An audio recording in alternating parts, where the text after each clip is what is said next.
ہم کہتے ہیں کہ اللہ تو ہم سے 70 ماؤں سے زیادہ پیار کرتا ہے نا، تو وہ ہمیں آزمائش سے کیوں دیتا ہے؟ ہم کہتے ہیں کہ اللہ تو جانتا ہے کہ ہمیں کس چیز کی خواہش ہے، تو انتظار ہی کیوں کرواتا ہے؟ بن مانگے کیوں نہیں عطا کرتا؟ ارے ذرا یہ سوچو آپ کہ اگر یہ معمولی سی آزمائش نہیں بھی آتی تو اللہ سے کیسے جڑ پاتے؟ اگر دعا نہیں ہوتی تو اللہ سے ہم کلام کیسے ہو پاتے؟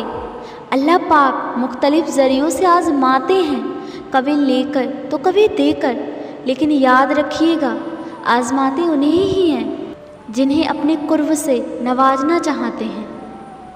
جان لو آزمائش وقتی ہوتی ہے، جتنی جلدی آزمائش سے مایوس ہونے کی بجائے رب سے لو لگا لینا، اتنی جلدی آزمائش سے دستبردار بھی ہو جاؤ گے۔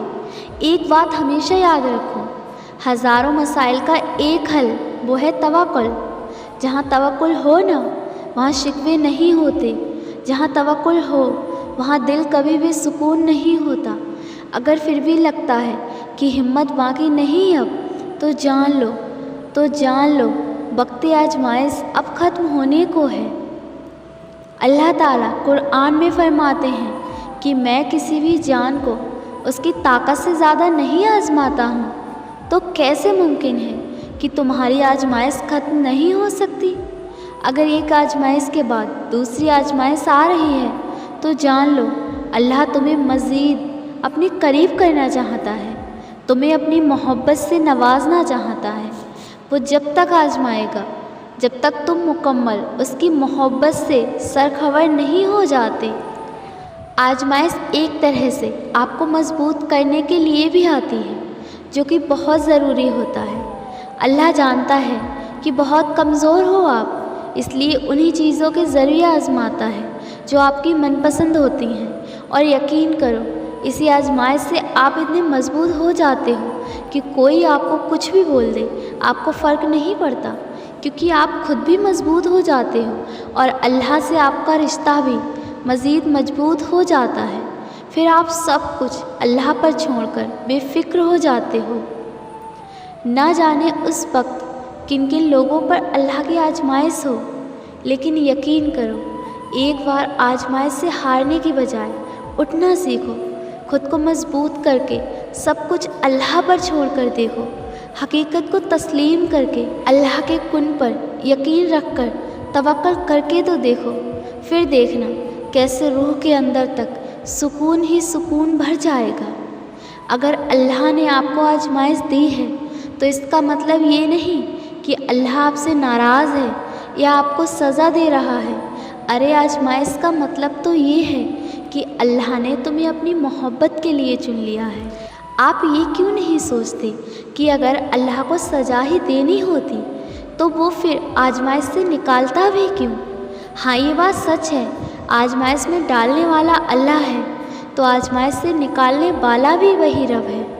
آزمائش بظاہر تو ایک لفظ ہے، لیکن دراصل یہ رب سے جڑ جانے کا ذریعہ ہے۔ جو راستے اللہ سے جوڑتے ہیں وہ بہترین ہو جاتے ہیں۔ اللہ تعالیٰ کی طرف جانے والا ہر راستہ دل کو سکون بخشتا ہے، ایسے محسوس ہوتا ہے اکیلے ہونے کے باوجود بھی کوئی ساتھ ہے۔ انسان کی تمنا نہیں ہے کیونکہ اللہ ساتھ ہے، کوئی چھوڑ دے تو تب بھی دل تشکر میں ڈوبتا چلا جاتا ہے۔